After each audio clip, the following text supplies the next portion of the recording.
finding a location for your dog spa. As a solo groomer, there can be quite a few options that you can pick from. My absolute favorite is working from home because I don't have to deal with traffic. Clients come to me, and once I'm done, I'm done. If there is a little break because of a last cancellation or something, I can deal with business stuff, or I can deal with household stuff like get rid of a load of laundry or something, and I'm not just sitting there in the business like, okay, when my next client is coming. So it's very handy. This is my favorite setup. So you work from home. Number one is work from your home. Clients come to you. Another option is you groom at the client's home. You go to the client. There is a third option, like you groom at the client's house out of your van, your grooming van.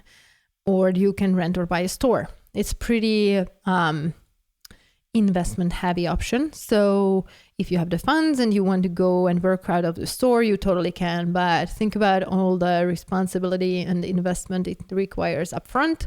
And whether you have clients or you don't have clients, whether you have a small amount of clients, you're going to be able to pay those bills if you rent or buy a store, a brick and mortar store. So if you're up to it, good for you, go for it. But if you want something more step by step and easier to scale, I would say less investment at the beginning.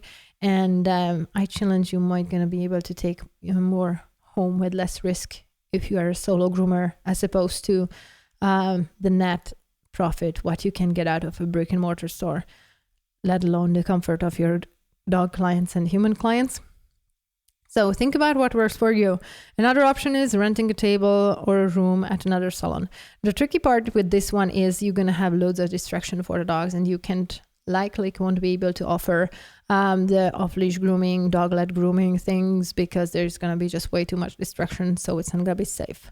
So you can charge less if you do this renting a table or room at another salon way. With renting a room, it might be easier, but it's tricky to rent a room where you have access to a tub and a grooming table as well in the same spot. So it's not going to be that distracting to your client. Renting a dog wash station at an apartment complex. Now, I'm on forums for groomers, and there was this one very creative groomer who just started out, and she lived in an apartment complex, and she did not want to buy or rent a big store, but she came up with the idea to talk to management at the apartment complex, and she negotiated out to use the dog wash station. They had a separate building at the apartment complex, and she was using one of the dog wash stations and one of the grooming tables what they had there. So imagine that, how creative, amazing, isn't it? And she got her clients from the apartment complex, and everybody was super, super happy because they had a groomer right at hand in the apartment complex. She got crazy number of clients right where she lived, and she was working very close to home, and she got to use the grooming, the dog wash station and the grooming table for free. And yeah, you can find new ways. I never thought about this one, but I was like, when I read it, I was like, holy smokes, this is amazing. So you can think outside of the box and figure out a way that you can start your own business even when you don't have a brick and mortar store or you live in an apartment complex. You can find a way. And you can also rent a lot with an office shed. And that if that's your thing, and you can work in a heated and air-conditioned space close to your home, for example.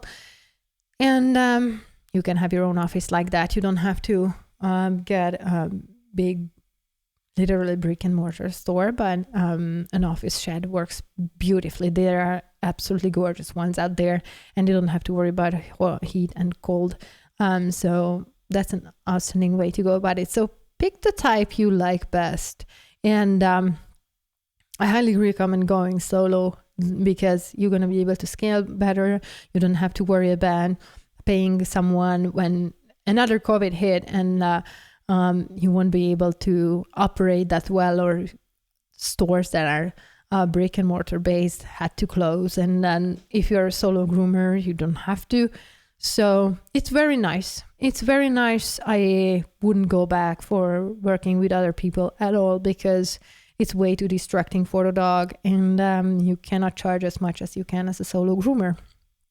So the comfort and the pay as a solo groomer versus working for someone, and all the expenses when you have a brick and mortar store, and the responsibility and the investment, no way I would go anything else but being a solo groomer.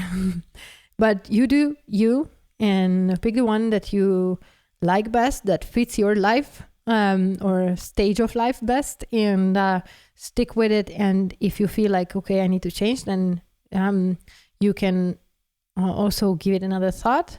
But don't feel like I pressure you to go solo, because it works for me amazingly, but it might not work for you. So think about what works for best and for you, and then give it a try. About at-home grooming.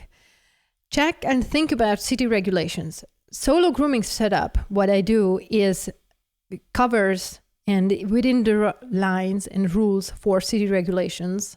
And you can look it up for your own city. And there are a few number of clients you can have signs out in the front and things like that. You can have people work for the business only, at least this is in my case, only those who live in the house. So you can hire other people to work for you who do not live here. As a solo groomer, you really don't need to, so it's nice. But there are other rules that you have to fit in to make it legal to work from home. But the solo groomer setup is all in line with those, at least in my case here in Georgetown, Texas. So you can look it up. I will include a link what rules I'm talking about, and you can look up yours for your city and state. Now, with HOA, Homeowner Association rules, I'm really not a big fan of homeowner associations. They are more like a pain in the ass. So when we got this house, we were looking for a property without HOA, because that was a deal breaker for us. I don't want a deal. I don't want anyone to tell me how many little bushes and what color bushes I can have in front of my window and things like that. No, I want my freedom. And having no HOA is fantastic. I never dealt with HOA personally from grooming perspective, but so I cannot tell you my personal experience beyond I hate them. But you might gonna be able to negotiate something out if it's within the city rules, because nowadays life changed a lot and many people work from home. So look up the HOA rules and negotiate with them, so you're gonna be able to work from home if that's your choice. And but if you can get a house without HOA, because they can be, not all the time, but they can be pain in the tush. Room setup. Everything in my spa is intentional, and I wanted a room with loads of windows. So I have 4 windows here, 3 in front of me. So the room is very bright. And there's a 4th big window right where the grooming table is, or I should say the grooming table is right where the window is, because I want my clients to feel entertained while they get a haircut or while they are getting bathed.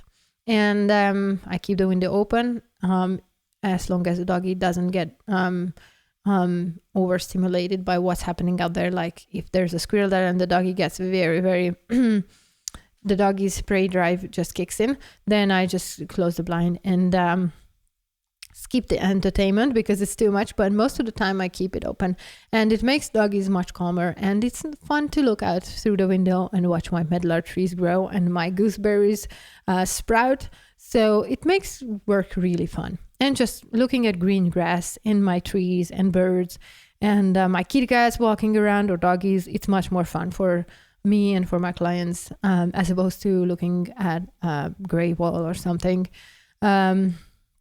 So it's very handy. If you have windows, then put your grooming table and bath around that window, bathtub, so doggies can feel entertained and will be more cooperative, most likely.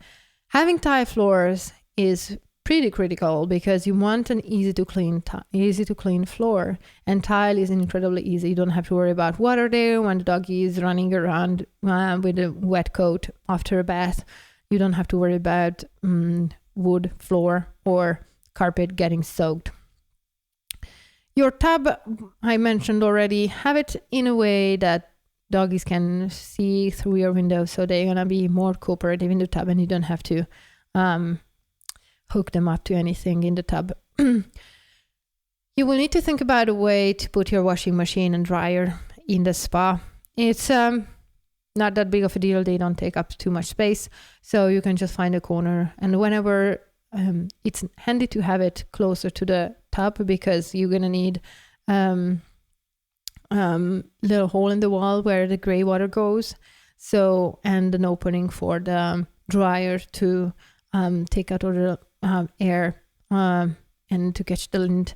So it's handy if you have the room set up like that. You might need to do a little bit of tweaking with maybe changing floors or having water hookup for your washing machine or tub, but it's generally speaking not a lot of investment, and totally worth it, and it's reversible. So if you're thinking about selling the house later, then you can totally reverse it, and no one will tell like whether the second living room was a doggy spa before. So it's very handy, and you don't have to do loads of investment as for upgrading the living room to a doggy spa. Shelves, you're gonna need a few shelves. You can't really see it from here, but I have a few IKEA shelves. They run like $100 each, and like $15-20 per boxes that I put stuff in. So you don't have to go crazy, just whatever works really, and looks nice. I have white stuff, and I elevated everything, so the doggy hair is not getting stuck under it, and I can sweep easily. So setting up your room shouldn't be too complicated, really. It's just a few things to keep in mind. The biggest one is have tile floors, loads of windows if possible, and setting up your table and tub towards the window. Having ring lights like you see in the back is very nice and helpful to do haircuts and check the doggy's coat and skin and ears. So it's not like a dark room where you cannot see anything, and they run like $20-30. I have a list of the must-haves of a doggy spa setup, so I will include the link and you can look it up. I have rough prices there as well, so you can take a look how much a tub or a table costs, and ring lights, whatnot you have to set up your own spa. And if you have any other questions about this, you can always ask like, okay, do I need this or that, and then I can help you whether it's very, very necessary or not that important. Okay, you can think about whether to set up your spa in the house or outside of a house, like in an office shed. I like to keep it in the house because you don't have to worry about getting water, electricity, and gray water in an office shed, but it's totally doable. And electricity, it's doable, but it's more investment. Plus, I like to stay close to my pets and the AC. You don't have to get a separate AC for the office shed. And I like to stay closer to my pets inside, so it's not like I'm separated. If you like to be that alone, that it's all cool. But this is just an idea that whether you want your spa set up in the house or outside of the house, it has its pros and cons. I need to clean up a little bit more because of the doggy hair in the house, since it's in the house. But it's not super bad or anything. And I'd much rather clean up a little more often than have it outside from the house. Anyways, whatever your preference is,